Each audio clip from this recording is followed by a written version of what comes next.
Yo, of course, what's up watu wangu wa nguvu, karibu katika ukurasa wako wa kiburudani, mahali ambapo tunakupatia taarifa zote za kiburudani ambazo zimekuwa zikiwahusu mastaa wa Bongo Flava na mambo mengine kibao ambayo yamekuwa yakichukua nafasi kinomenoma. Hapo tunakupa gossip na zile zote ambazo zimetrend kupitia mitandaoni. So make sure kwamba unapata stories za mastaa hapa Chris Media 24. Usiache kusubscribe, usiache kulike, usiache kucomment na kushare moja kwa moja.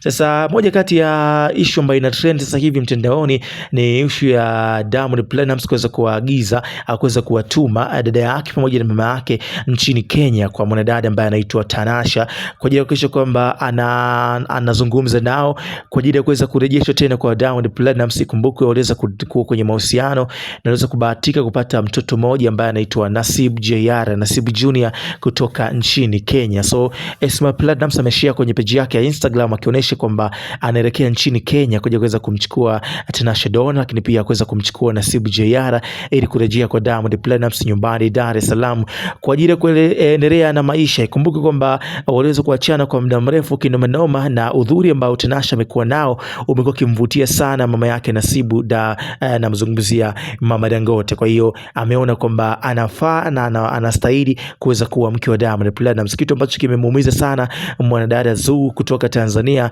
Amekuwa haamini ambacho kimetokea kwa sababu imetokea ghafla bin vu, kitu ambacho hata wewe pia kingeweza kukuumiza. Huko kuna mtu kwenye mahusiano lakini unaweza kuachwa bila sababu za msingi zeni anawekwa mtu mwingine. So inaumiza sana washikaji zangu, niwakumbushe tu kwa mapenzi yanaumiza kinomanoma. Niweke kwenye sehemu ya comment hapo chini, hivi ushawahi kukuumizwa? Ushawahi kukutana na hizi challenge za mapenzi, mahusiano na vitu kama hivyo? Ilikuwaje? Nipe story na wewe, niambie kiufupi tu ilikuwaje ambapo uliweza kukutana na hizi challenge za mahusiano, kwa sababu kinachoenda kumkuta bidada Zuchu of course kinaumiza kinomanoma na kila moja anakuwa anaumia na hichi ambacho kimetokea. Vipi kwa upande wako? Niambie kwenye sehemu ya comment hapo chini. Hii ni kwa mara ya kwanza kabisa unakutana na sisi, basi nikukumbushe tu, make sure una join kwenye familia hii kubwa ya kiburudani, sehemu ambayo itakupatia taarifa zote za kiburudani kutoka Tanzania na nje ya mipaka ya Bongo. Most of this tunashare na kuweza kukupatia wewe ambaye umekuwa ukitutazama. Usiache kusubscribe, usiache kucomment, usiache kulike.